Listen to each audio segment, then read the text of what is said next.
And there's a reasonable expectation that it takes a while for a rookie to settle into the NBA game.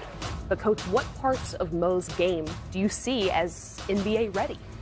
His defense, I think he can protect the rim. I think he moves his feet well. He's got great length. I mean, he's long and he can plug up the paint. But, excuse me, but he's got a long way to go. I mean, he's one of those young guys who he's drafted on potential alone. Like, you don't look at him, his jump shot needs to improve. He needs to get a post game. He needs to learn how to play off penetration a lot better. He crowds the play. And when I say crowds the play, if Grant's driving, he gets on top of you. He's got to be able to stay wide and get the ball. So he's got nothing but upside, but he's got a lot of work to do to get there.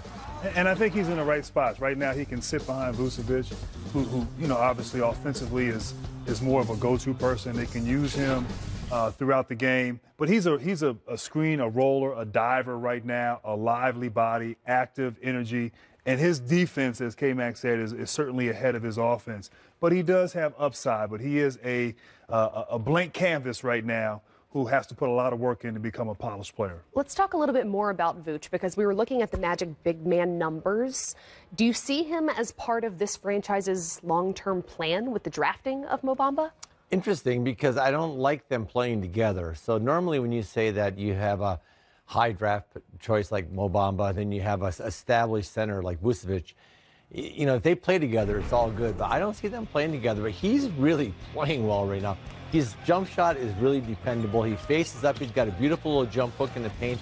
Been rebounding at a really high level. So, I mean, I like him. He's a great chip for Orlando to go out, and if they move him to get another high draft choice or get some players that fit in there.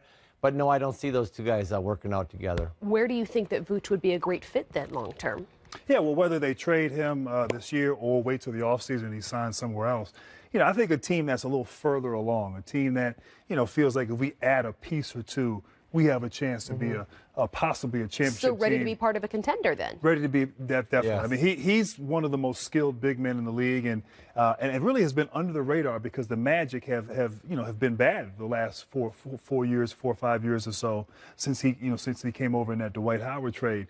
So the team is starting to play better. I think people are starting to really recognize his talents, and I think he has a chance that he can fit in somewhere. A team that needs a serviceable big, a guy who can go out and score, give you a lot of offense. And we'll see. I mean, but I think with the team, it's still early. They still have to see what Mo Bamba can be. Jonathan Isaacs has been hurt a lot. A kid has a lot of talent. So, I think they're still evaluating and trying to determine what they have.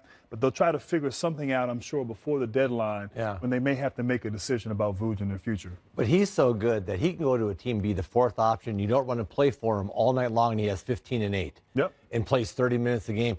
And let me tell you something. Every contending team is saying, I'll take my fourth guy, be a 15 and 8, 9 guy, because you don't have to run plays for him. He's just gifted enough that he makes shots around the court, and he's an interesting player. I think he's got big value around the league. Well, you guys will see both of those guys on our doubleheader Wednesday night right here on NBA TV. We'll be back with more Game Time next.